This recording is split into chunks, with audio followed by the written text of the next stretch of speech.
साथ हैं CA Ruchika Bhagat, GST and tax expert. Good evening ma'am, आपका भी बहुत बहुत स्वागत है रुचिका मैम शो पर। अलग सर, चर्चा की शुरुआत आपसे ही कर रहे हैं। इस वक्त आपको इकोनॉमी की स्थिति कैसी दिखाई दे रही है सर? कुछ हमने रिफॉर्म्स के भी अनाउंसमेंट्स किए हैं, जीएसटी वगैरह, इन रिफॉर्म्स के इम्प्लीमेंटेशन में थोड़ा समय है अभी, बट दिशा इस वक्त कैसी जा रही है? और खास तौर से अगर मैं ये सारा कंपैरिजन यूएस टैरिफ इंपैक्ट की चर्चा के मद्देनजर करूं तो आपका आकलन सर? देखिए, मैं सोच रहा हूं कि ये जो टैरिफ का हिसाब किताब है जो ट्रंप ने किया है वो सिर्फ टेम्पररी है। वो हर एक 3 महीने में बदलता रहता है जो भी कहना है उसको। तो मैं कहता हूं कि ठीक तरफ जा रहा है। अगर पॉपुलेशन एम्प्लॉयमेंट कम हो रहा है तो गवर्नमेंट वहां से भी एक्शन ले रही है। जीएसटी में भी रूरल एरिया में डिमांड बढ़ रहा है, अर्बन एरिया में डिमांड बढ़ रहा है, और सब एरिया में जा रहे हैं हम लोग। तो हमें कोई घबराहट की कोई बात नहीं है। बिल्कुल ये मैं सोच रहा हूं कि ये ट्रंप ने closer to China and Russia कर दिया है। जो भी टेम्पररी है 3-4 महीने 6 महीने के लिए, अब देखो कितना देर तक करेगा ट्रंप। तो हर एक 3 महीने में अपना राय बदल रहा है। और हमारे डिप्लोमेसी जो जयशंकर जी हैं उन्होंने कहा कि देखो रशियन ऑयल तो हम खरीदेंगे ही खरीदेंगे। देखो रशिया हमेशा मेरे साथ रहा है, हमें इंडिया के साथ रहा है, और जो इंडिया के साथ रहा है वो मोदी जी कह रहे हैं कि इंडिया फर्स्ट। जो अगर रशिया ऑयल चीपेस्ट मिल रहा है तो चीप लेंगे, अगर अमेरिकन ऑयल चीपर है उससे तो अमेरिका से खरीदेंगे, मिडिल ईस्ट खरीदेंगे, जो भी खरीदना है। देखो ये बहुत ही टेम्पररी है जो भी है। तो मैं कहता हूं कि देखो ultimately we are going to go in the right direction. Modi ji ने कहा है कि भाई इंडिया फर्स्ट। अब देखो we need, they need, America needs India, China needs India, Russia needs India, there is no question about it.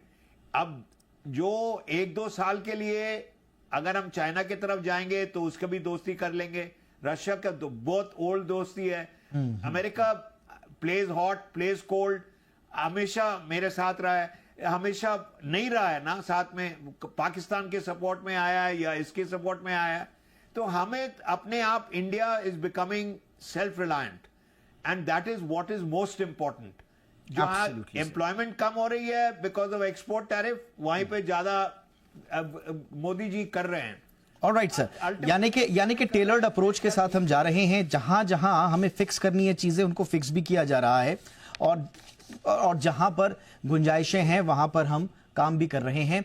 Doctor Majumdar ma'am, क्या वाकई में, मैं थोड़ा सा, क्योंकि हम लॉन्ग टर्म एक सस्टेन्ड ग्रोथ के लिए हमारा जो रोड है उस पर तो हम बात करेंगे ही, बट जो कुछ इमीडिएट जो हमारे जो चैलेंजेस हैं, खासतौर से टैरिफ के बाद ये कहा जा रहा है, हालांकि इतना ज़्यादा एक्सपोर्ट तो हमारा है नहीं, वैसे भी तो ब्लेसिंग इन डिस्गाइज टाइप का हो गया, और उस वजह से कहा जा रहा है कि हमारे जीडीपी पर उतना ज़्यादा इम्पैक्ट तो नहीं होगा, बट स्टिल चैलेंजेस तो हैं, और उसको भविष्य को देखते हुए सरकार ने कुछ रिफॉर्म्स का भी अनाउंसमेंट किया है। तो मैं चैलेंजेस पर ही आऊँगा मैम। अभी आप जो हमारी सस्टेन्ड ग्रोथ की हमारी ट्रैजेक्टरीज हैं उनमें आप मौजूदा चैलेंजेस क्या क्या देख रही हैं? Thank you Deepak ji. जो चैलेंजेस अभी मोस्टली एक्सटर्नल है, और बहुत सारी जो सुनील जी ने ऑलरेडी बात करी हुई है। अदर चैलेंज जो हम लोग देख रहे हैं कि इन्वेस्टमेंट्स नहीं पिकअप कर रही हैं। लास्ट 5 साल में सरकार ने बहुत इन्वेस्टमेंट करी है, और इकोनॉमिक थ्योरी के हिसाब से जब सरकार इन्वेस्टमेंट करती है तो उससे क्या होता है, एफिशिएंसी बढ़ता है, और with crowds and private capital, जो कि अभी तक उतने मात्रा में नहीं हुई है। जबकि हम सभी अगर देखा जाए, कॉर्पोरेट सेक्टर की बैलेंस शीट इंप्रूव हुई है, बैंक्स की बैलेंस शीट इंप्रूव हुई है, लेंडिंग कैपेसिटी अच्छी है, इंटरेस्ट रेट्स ऑल टाइम लो हैं, हमारे बहुत सारे इकोनॉमिक फंडामेंटल्स इंप्रूव किए हैं, but somewhere economic sentiments strong नहीं है, बिकॉज ग्लोबल अनसर्टनिटी बहुत ज्यादा डिसीजंस पे मतलब इन्वेस्टमेंट डिसीजंस पे वे कर रही हैं। सो वो एक बड़ा चैलेंज है। इसके लिए आई थिंक सरकार कोशिश कर रही है कि हमारा जो डोमेस्टिक डिमांड है उसको स्ट्रांग करने को, और अगर 3 रिफॉर्म्स दिए गए थे, एक तो टैक्स एग्जेम्पशन किया गया है, हुआ अर्ली इन द ईयर, फिर मॉनेटरी पॉलिसी में आरबीआई ने ऑलमोस्ट 1% से इंटरेस्ट रेट घटाई है, पॉलिसी रेट, और अभी GST 2 रेट। ये सब बेसिकली कंजम्पशन को बूस्ट करने की कोशिश किया जा रहा है, क्योंकि अगर कंजम्पशन बढ़ेगा तभी इन्वेस्टमेंट भी आएगी। तो वो अभी वो डोमेस्टिक डिमांड को वो स्ट्रॉन्ग करने की कोशिश कर रहे हैं, क्योंकि एक्सटर्नल सेक्टर पे बहुत ज्यादा कंट्रोल तो है नहीं। और सप्लाई चेन डिस्ट्रप्शंस की वजह से भी हमारे पे कॉस्ट प्रेशर्स भी आ सकते हैं। अभी थैंकफुली इन्फ्लेशन कम है, सो inflation can be another challenge going forward, but thankfully अभी इन्फ्लेशन बहुत अंडर कंट्रोल है। एब्सोल्युटली मैम, आपने बिल्कुल सही कहा। एक्चुअली जैसे मैं कह भी रहा था कि हमारा अब जिन भी वजहों से हमारा लो ट्रेड एक्सपोजर रहा हो, उसकी वजह से कम भारत की इकोनॉमी क्योंकि डोमेस्टिक ओरिएंटेड है, एक्सपोर्ट टू यूएस भी अगर आप देख लेंगे जीडीपी के 2% के आसपास है, उससे भी नीचे ही होगा, इसलिए इम्पैक्ट नहीं आएगा, उसका प्रभाव नहीं पड़ेगा। निफ्टी 50 कंपनीज का भी अगर हम रेवेन्यू देखें तो 9% रेवेन्यू है वो यूएस से आ रहा है सिर्फ, और उससे टैरिफ का प्रभाव कहा जा रहा है कि बहुत सीमित है। डोमेस्टिक कंजम्पशन ही हमारी इकोनॉमी का मुख्य ड्राइवर है और इसीलिए गवर्नमेंट डोमेस्टिक कंजम्पशन पर अब फोकस कर रही है। इसमें जो एक बड़ा फैसला लिया गया है रुचिका मैम, और वो भी जीएसटी का, जो tax reforms, tax cut, GST reform, इससे कितना इंपैक्ट आएगा, डोमेस्टिक डिमांड कितनी बढ़ेगी और टैरिफ के प्रभाव कितने कम हो सकते हैं मैम? दीपक जी, अगर आप देखें तो पिछली 2 बार से जो हमारा बजट आ रहा था उसमें गवर्नमेंट ने हमेशा प्रोटेक्शनिज्म पॉलिसी अडॉप्ट की है, माने डोमेस्टिक मार्केट को प्रोटेक्ट करें और डोमेस्टिक मार्केट को ग्रो करें। मे बी ऐसा हो सकता है कि गवर्नमेंट ने ये पहले ही फोर्स कर लिया था कि हमारा जो जियोपॉलिटिकल वॉर है या फिर जो हमारा टेरिफ वॉर है वो होना है। तो इसके अंतर्गत अगर आप देखें तो गवर्नमेंट ने जो अपनी एमएसएमई स्कीम्स लेके आई, गवर्नमेंट आत्मनिर्भर स्कीम्स लेके आई, उसके अंदर हमारी डोमेस्टिक जो मैन्युफैक्चरिंग मार्केट है वो ग्रो की है, जिसके कारण अगर हम आज कह रहे हैं कि हमारा जो PMI है वो 65 तक पहुंचा हुआ है, या फिर हमारा जो S&P रेटिंग है वो BBB नेगेटिव से BBB पॉजिटिव पे पहुंच गई है। तो ये सारी चीजें जो है वो ऑब्वियसली गवर्नमेंट ने कहीं ना कहीं फोर्सी की और इकोनॉमिक ग्रोथ की तरफ ध्यान दिया, स्पेशली मैन्युफैक्चरिंग और सर्विस सेक्टर की तरफ।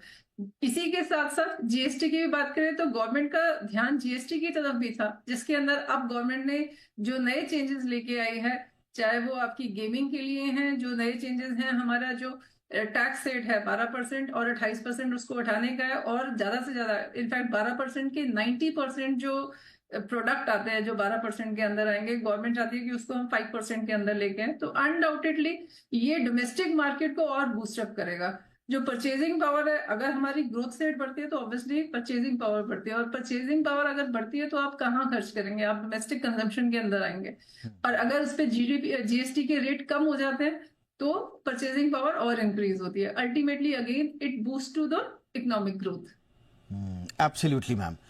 अलग सर, अब आपके पास आऊंगा, और जो इंपॉर्टेंट पॉइंट यहाँ पे उठाया डॉक्टर मजूमदार ने कि प्राइवेट इन्वेस्टमेंट नहीं आ रहा है, मतलब अभी थोड़ा सा रिकवरी तो देखी है सर, प्राइवेट इन्वेस्टमेंट थोड़ा बढ़ तो रहा है, बट ये अभी भी सस्टेन ग्रोथ के लिए बड़ा क्रिटिकल है। Public capital expenditure GDP growth को तो ड्राइव कर रहा है, लेकिन प्राइवेट इन्वेस्टमेंट जब तक नहीं आया, वो स्केल अप जब तक नहीं हुआ, तो हम एक लॉन्ग टर्म सस्टेनेबिलिटी की तरफ नहीं जाएंगे। तो ये कैसे बढ़ेगा सर, और उसमें क्या क्या चैलेंजेस हैं? अब देखिए, जो रशिया तो हमारा ब्रिक्स में जो पहले 5 कंट्रीज थे, अब 13 कंट्रीज हो गए हैं, और कभी ज्वाइन कर लिया। देखो, जो भी टेम्पररी मामला है, 3-4 महीने 6 महीने के लिए हम we have to tighten our belts. Private sector भी टाइटन करेगी, consumer must also tighten and everybody must tighten, कि ये टाइटन आवर बेल्ट्स का हिसाब किताब है, लेकिन टेम्पररी है। जो मैं शुरुआत से कह रहा हूं कि देखिए, प्रेशर तो इंडिया के ऊपर अमेरिका ने डाला है, रशिया और चाइना के ऊपर, चाइना एंड रशिया के ऊपर उन्होंने इंडिया चूज किया है कि अगर प्रेशर इंडिया पे आएगा तो फिर चाइना और रशिया पे ऑटोमेटिकली आ जाएगा। लेकिन ये ट्रंप का हिसाब किताब नहीं चलेगा, क्योंकि हम जो मोदी जी जो हैं, जो हमारे प्राइम मिनिस्टर हैं, उन्होंने सोच लिया है कि देखो, इंडिया फर्स्ट। अब हम ऑयल तो सारे कंट्री से लेंगे, ऐसा नहीं है कि रशिया से सिर्फ लेंगे और मिडल ईस्ट से नहीं लेंगे और अमेरिका से नहीं। जो भी दाम कम करेगा हमारे लिए वही ठीक रहेगा। अब चाइना के साथ अगर हम 1-2 साल के लिए फ्रेंडशिप हो जाए, they can not be in Jio politics, nobody is anybody's friend. कोई भी अब किसी का दोस्त नहीं है, क्यों चीना भी है, चाइना भी है, तो 1-2 साल के लिए है, और इंडिया भी सोच समझ के करती है। लेकिन India is an investment point, China के लिए, रशिया के लिए, अमेरिका के लिए, तीनों आएंगे, जरूर आएंगे, क्योंकि हमारे पॉइंट में China is, we opened up the visa, we opened up flights, we've opened up investments because China needs us, Russia needs us, America needs us. Therefore, we don't have anything to worry about as far as investment is concerned. 3-4 महीने कम हुआ है, 4 महीने कम हुआ है, उसके बाद शुरुआत होगी. तो Levers will continue investing, Cadbury's will continue investing, Nestle will continue investing. तो Indian में तो demand is always going to be pushing everybody towards India. Absolutely sir. इसमें एक जो इंपॉर्टेंट बात यह है कि हम जो रिफॉर्म्स लेकर आ रहे हैं डॉक्टर मजूमदार, हमने जो रिफॉर्म लेकर आ रहे हैं और जैसा सर ने भी बताया कि हमारी कम से कम दिशा सही है, इसका इम्पैक्ट लॉन्ग टर्म में कितना होगा? आई मीन अगर हम अभी डोमेस्टिक कंजम्पशन देखें और गवर्नमेंट ने जो अभी जीएसटी पे रिफॉर्म की बात कही है, अभी वो कब इंप्लीमेंट होगा उसको देखना जरूरी होगा, बट कंजम्पशन टैक्स अगर कम होता भी है तो फिस्कल ईयर 2027 तक जीडीपी ग्रोथ में 0.35 टू 0.45%, मैं थोड़ा इससे और मान के चलूं तो 0.5% के आसपास का वृद्धि बताई जा रही है. लेकिन अगर आप टैरिफ की वजह से प्रेशर देखें तो वो 1 से 2% का है. तो अभी भी हमें कुछ और मोर्चे खोलने होंगे अगर हमें उस मोर्चे पर लड़ाई लड़नी है और थोड़ा सा ग्रोथ को आगे ले जाना है मैम. और आपने जैसा बताया प्राइवेट इन्वेस्टमेंट अभी उतना एनकरेजिंग नहीं है, तो हमें और क्या क्या करना होगा आगे की हेडविंड्स को देखते हुए डॉक्टर मजूमदार? एक चीज तो फोकस करनी पड़ेगी कि एम्प्लॉयमेंट क्रिएशन बहुत करना पड़ेगा देश में, क्योंकि हमारी जो टेक्नोलॉजी हो रही है, टेक्नोलॉजी की वजह से जो एआई की वजह से जो नौकरी के जो लैंडस्केप चेंज हो रहा है, उसकी वजह से हम लोगों को कोशिश करनी पड़ेगी कि हमारा जो वर्क फोर्स है is more AI enabled and AI skilled enabled. Thankfully India इस मामले में काफी आगे है. It has the highest AI adopted labor force in the world. So उस हिसाब से India is actually very in an advantage position. So employment creation जैसी ही होगी, उससे क्या होगा कि लोगों में वो वेल्थ पावर होगी, the purchasing power ज्यादा बढ़ेगी. उसकी वजह से one consumption will middle class, the income that will improve. The second aspect जो देखना चाहिए कि how can we increase investments from abroad, क्योंकि what has happened कि uncertainty की वजह से foreign direct investments बहुत घट गई है. और अगर इंफ्रास्ट्रक्चर पे इन्वेस्ट करना है, एनर्जी रिन्यूएबल्स पे इन्वेस्ट करना है, we need money. उसकी वजह से अगर हमें कोशिश करनी पड़ेगी कि we bring down our improve our ease of doing business. उसके लिए जो रिफॉर्म्स चाहिए, जो लैंड रिफॉर्म्स हैं, द कॉस्ट ऑफ प्रोडक्शन है, जो लॉजिस्टिक्स कॉस्ट है, ये सब हमको जितना हम कर्ज कम कर सकेंगे उतनी हमारी कॉम्पिटिटिवनेस बढ़ेगी.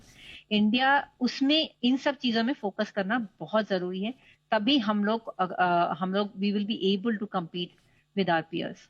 एब्सोल्युटली. और इसीलिए हमारे पास हमारी जो अपनी शक्तियां हैं उनको आपको पूरी तरह से झोंकना होगा. अच्छा, उन शक्तियों में भी हमारा यूथ सबसे बड़ी शक्ति है हमारी. अब उसको आपको अगर रेडी करना है तो उनको आपको इक्विप भी करना होगा, स्किल डेवलपमेंट पे फोकस बढ़ाना होगा, इनोवेशन फोकस करना पड़ेगा, पॉलिसी इंटरवेंशंस लगातार करने पड़ेंगे, खासतौर से हेल्थ एजुकेशन पर जो पब्लिक एक्सपेंडिचर है उसको आपको बढ़ाना पड़ेगा. लेकिन ये थोड़ा सा दूर की चीजें हैं, ये लंबी चीजें हैं. रुचिका मैम, अभी हमारा सारा का सारा फोकस आ रहा है कि कैसे अब जब हम डोमेस्टिक ओरिएंटेड इकोनॉमी है तो कैसे हम डोमेस्टिक कंजम्पशन को ही बढ़ाएं. आम आदमी के हाथ में डायरेक्ट पैसा देने या इनडायरेक्टली उसके हाथ में थोड़ा सा जेब में पैसा बढ़ाने के अलावा आपको क्या लग रहा है इस वक्त हमें कहां कहां और क्या क्या रिफॉर्म करने पड़ेंगे मैम, ताकि कंजम्पशन बढ़े, इकोनॉमी आगे बढ़े? देखिए, जब हम एक सेगमेंट कहते हैं कि आम आदमी के हाथ में पैसा, दूसरा सेगमेंट कहते हैं हम इकोनॉमिक ग्रोथ को, बट अगर हम देखें तो दोनों ही इंटरलिंक्ड है. अगर एक आम आदमी के हाथ में पैसा आता है, उसका स्टैंडर्ड ऑफ लिविंग बढ़ता है, उसकी स्पेंडिंग पावर बढ़ती है, तो अल्टीमेटली इंफ्रास्ट्रक्चर और डेवलपमेंट मैन्युफैक्चरिंग सेक्टर बढ़ता है, और वो सेक्टर बढ़ता है तो अल्टीमेटली फिर हमारी इकोनॉमी ग्रो करती है. तो ये देखें तो ये पूरा का पूरा एक इंटरलिंक्ड है. बट हाँ, एक आम आदमी के अलावा अगर हम देख रहे हैं तो हमारा जो सर्विस सेक्टर है जो 50% कंट्रीब्यूट करता है, शायद हम उसके ऊपर और फोकस कर सकते हैं, क्योंकि आज एआई टेक्नोलॉजी है। अगर आप देखें हमारा सर्विस सेक्टर के अंदर ज्यादा से ज्यादा जो एक्सपोर्ट है वो हमारा है टेक्नोलॉजी का, सॉफ्टवेयर का। हम उसके अंदर और बेनिफिट्स लेके आ सकते हैं, गवर्नमेंट इंट्रोड्यूस कर सकती है स्कीम्स ताकि उसके अंदर और बेनिफिट्स आए। साइमल्टेनियसली हमारा जो मैन्युफैक्चरिंग सेक्टर है वो 17% जीडीपी का कंट्रीब्यूट करता है, और गवर्नमेंट एक्सपेक्ट करती है कि इसको 25 to 30% लेके जाने के लिए, मगर 25 से 30% की ग्रोथ, ऑलमोस्ट डबल ग्रोथ के लिए गवर्नमेंट को और स्कीम्स लेके आनी पड़ेंगी।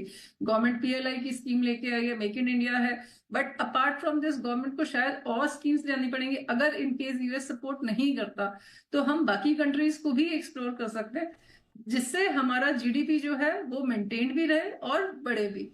और लास्ट हमारा जो एग्रीकल्चर सेक्टर है उसके लिए तो गवर्नमेंट हमेशा फेवर में रही है, बट स्टिल मेरे को लगता है कि उसके लिए और स्कीम्स लेके आने की जरूरत है ताकि उसके अंदर भी एक ग्रोथ है, क्योंकि अभी जो ग्रोथ सेक्टर हम देख रहे हैं वो सर्विस सेक्टर है और मैन्युफैक्चरिंग सेक्टर है, बट बेस हमारा फिर भी प्राइमरी सेक्टर ही है, उसको ग्रो करने की जरूरत है। Absolutely ma'am. एक इम्पॉर्टेंट चीज जो अलग सर इम्पॉर्टेंट ये है कि हम अपना मार्केट डाइवर्सिफिकेशन भी करें। आपने सही कहा कि भाई हम यूएस के भरोसे कब तक रहें, लेकिन अफ्रीका और साउथ ईस्ट एशिया जैसे नए मार्केट्स को हम तलाश भी रहे हैं और वहां पर हमने एक्सपोर्ट को बढ़ाना अभी है भी। लेकिन अभी सर आप क्या चैलेंजेस देख रहे हैं कि हम नए मार्केट्स तलाश उतनी गति से पा रहे हैं? हम हमारी जो एफटीएज वगैरह हैं, जो बायलैटरल एग्रीमेंट्स वगैरह हैं, क्या वो सही दिशा में जा रहे हैं? क्या हमको यूएस की डिपेंडेंस कम करने के लिए अल्टरनेटिव मार्केट्स की जो तलाश है वो मिल पा रहे हैं? और अगर नहीं तो उनमें क्या दिक्कत आप देख रहे हैं सर? अब देखिए, मेरा जो आपने सवाल किया है मेरे साथ, वो टेम्पररी है। अगर आप प्राइवेट सेक्टर भी और कंज्यूमर भी और एक साथ मिलके एकजुट के एक साथ रहेंगे तो prime minister will always try and do it. फरवरी में बजट आएगी तो जीएसटी का वन स्टेप, डोमेस्टिक कंजम्पशन, चाहे सिम जो चिप कार्ड हो उसके लिए भी प्रोडक्शन इंडिया में होगा, तो आत्मनिर्भर जो भी है तो ऑटोमेटिकली सब कुछ होगा। तो 3-4 महीने के लिए हमें सफर करना है तो ऑटोमेटिकली हम सफर करेंगे। तो जो भी देखो, अमेरिका के साथ जो पॉपुलेशन जो एक्सपोर्ट है वो we got a surplus there, about $60 billion surplus है। तो उन्होंने, ट्रंप ने कहा कि भाई वहां पे दे दो, तो नया मार्केट तो करेंगे ना, नया market we will do, but 3 months together the nation must get together and now we must move forward. तो आधा %, 1%, 0.4%, 0.3% जीडीपी भी कम हो तो so what? We are still the fastest growing nation in the world. But still we need some new markets, sir. तो वो कैसे वो मिल रहे हैं हमें? वो हम सही दिशा में तलाश पा रहे हैं? New markets we are examining. We are looking for new markets right now. It may not come in 2 months or 3 months, but it will come in Europe, it will come in London, it will come in England, it will come in Africa. तो 3 महीने के लिए temporary है ना, वही तुम कह रहे हैं कि इट्स ऑल टेम्पररी। एब्सोल्युटली। एक मेरा आखिरी जो पॉइंट रह गया है, जो हम कह रहे थे कि भाई हमको खुद को तैयार करना होगा। Doctor Majumdar, youth driven growth हमारा फोकस रहेगी आगे, और हमारा जो 120 मिलियन यंग पॉपुलेशन है इंडिया की, वो नॉलेज इकोनॉमी में उसको कहा जा रहा है कि आप योगदान दीजिए जिससे आप डोमेस्टिक मार्केट को बढ़ा पाए। लेकिन क्या हम उतने सक्षम हैं? हमने अपने स्कूल्स को क्या उस तरह से प्रिपेयर किया है? हायर एजुकेशन इंस्टीट्यूशंस को क्या उस तरह से प्रिपेयर किया है? टेक्नोलॉजी डिसरप्शन के साथ साथ क्या हमने अपने करिकुलम में उस तरह के इनोवेशंस किए हैं? एकेडमिया एंड मार्केट का जो एक गैप है इस वक्त हमारे साथ इंडिया में, जो सबसे बड़ी प्रॉब्लम हो रही है, जिसकी वजह से हमारे यहाँ अनएम्प्लॉयबिलिटी के इश्यूज आ रहे हैं, तो इस दिशा में क्या हम सही काम कर रहे हैं मैम, या आपको लग रहा है कि थोड़ा और गति बढ़ानी पड़ेगी? सरकार ने इस मामले में कोशिशें शुरू कर दी हैं। If you look at Skill India scheme, और कितने एआई रिलेटेड बहुत सारे ट्रेनिंग कोर्सेज भी ऑनलाइन अवेलेबल हैं, पर जरूरत है कि government will have to spend a lot on primary education, secondary, tertiary, सब लेवल पे R&D पे बहुत फोकस करना पड़ेगा। और इससे भी है कि ये जो टाई अप है फ्रॉम विद यूनिवर्सिटी और इंडस्ट्री का, ये बहुत जरूरी है, क्योंकि क्या होता है कि जो हम लोग पढ़ के निकलते हैं, पर जो रियलिटीज हैं वो बहुत डिफरेंट होती हैं। जो चाहिए उसके लिए we are not prepared, that's why employability की प्रॉब्लम होती है। ये industry tie up with the university can actually make a huge difference, कि क्योंकि वो ट्रेनिंग ग्रेजुएशन से या क्लास 11-12 से ही शुरू हो जाती है कि कैसे आप रियल वर्ल्ड को आप प्रोवाइड कर सकते हैं। ये एक एस्पेक्ट है। एंड और यस, बहुत इन्वेस्टमेंट की जरूरत है, बिकॉज जिस तरह से टेक्नोलॉजी चेंज हो रही है, उसकी वजह से बहुत सारी नौकरियां मतलब ड्रामेटिकली शिफ्ट करेंगी। बहुत एंट्री लेवल जॉब्स चली जाएंगी, बहुत सारी नई जॉब्स आएंगी, जिसके लिए आप वो स्किल हैज टू बी बहुत जल्दी उनको इम्प्रूव करना पड़ेगा। Absolutely. उसके लिए सिर्फ सरकार ये स्पेंड नहीं कर सकती, इसके लिए प्राइवेट सेक्टर को भी इन्वेस्ट करना जरूरी है। And that's why you see the ELI scheme जो लास्ट ईयर बजट में जो अनाउंस हुआ था, वो that was to give promotion, to promote the private sector की आप भी अपने वर्कफोर्स पे इन्वेस्ट कीजिए, इन स्किल को इम्प्रूव कीजिए, तभी जाके ये काम आगे बढ़ेगा। Absolutely ma'am. बहुत संक्षेप में रुचिका मैम, ठीक है, अब एकदम हमको यूएस टैरिफ ने कम से कम एक चीज तो दिखाई, आई मीन उसको मैं ट्रम्प साहब की सनक कहता हूं, तो उन्होंने कम से कम हमें एक चीज का मौका दिया, और वो ये दिया कि हम अब अपने खुद की अर्थव्यवस्था पर थोड़ा सा पेच जो ढीले हैं उनको कसें। और हमने देखा कि गवर्नमेंट एक के बाद एक रिफॉर्म्स कर रही है, और अभी जो खासतौर से ऑनलाइन बेटिंग एप्स वाला या ऑनलाइन एप्स का जो कानून अभी पास हुआ है, उससे लग रहा है कि सरकार अब यूथ का फोकस भी शिफ्ट नहीं होने देना चाहती है। आप इधर उधर छोड़ो, आप यहाँ वहाँ अपना दिमाग लगा रहे हो, आओ इकोनॉमी में आप बढ़ाओ, उनकी वेल्थ भी सुरक्षित करनी है और सही दिशा में उनको लगाना भी है। बट ये यूथ, हर 5वां युवा जो है दुनिया का, वो भारत में है मैम। लेकिन क्या हम इसको नेशन बिल्डिंग में लगा पाने के लिए काम कर रहे हैं या अभी ढीले हैं इसमें? मुझे लगता है कि हम इन प्रोसेस है, क्योंकि हम, अगर आप बजट ही देखें, पिछली 2 बार से बजट हर बार जो है टेक्निकल स्किल्स, स्किल डेवलपमेंट की प्रमोशन के लिए गवर्नमेंट नई नई स्कीम्स लेके आ रही है और नए नए ऑप्शंस दे रही है यूथ को कि आप टेक्निकली डेवलप होइए। शायद इस कदम में एक ये भी है कि इजी गोइंग मनी को चेज नहीं करें, आप मेहनत करें, स्किल डेवलपमेंट करें, और स्किल डेवलपमेंट के बाद अर्न करें, जिससे अल्टीमेटली आपकी भी ग्रोथ है और देश की भी ग्रोथ है। तो गवर्नमेंट कर रही है इस पे काम, दो थोड़ा स्लो है, but still government is working on this. Absolutely, बिल्कुल सही आपने कहा। हम लोग इस दिशा में आगे बढ़ चुके हैं, लेकिन अभी रास्ता थोड़ा सा लंबा है। और जैसे मैंने कहा कि दुनिया का हर 5वां युवा जो भारत में है, अगर एक साथ मिलजुल कर भारत के भविष्य के निर्माण में लग जाएं, तो फिर वो दिन दूर नहीं जब हम अपने ड्रीम्स को पूरा कर पाएंगे। 2047 छोड़िए, संभवतः उससे पहले ही हो पाए। लेकिन अगर हमने इनको वो मौका नहीं दिया और वो कारण नहीं दिया जिस कारण से वो नेशन बिल्डिंग में अपना योगदान दें, उनको स्किल अप नहीं किया, उनको एजुकेशन नहीं दी, उनकी हेल्थ ठीक नहीं रखी, तो फिर ट्रैक थोड़ा सा डीरेल जरूर होगा। तो आई एम श्योर कि हम सब मिलकर इस मोर्चे पर बढ़िया और बेहतर लड़ाई लड़ेंगे। थैंक यू सो मच आप तीनों का वक्त निकालने के लिए। Ruchika ma'am, thank you so much for your time. Doctor Majumdar, thank you so much ma'am for your time. बहुत बहुत धन्यवाद सुनील अलग सर आपके वक्त के लिए।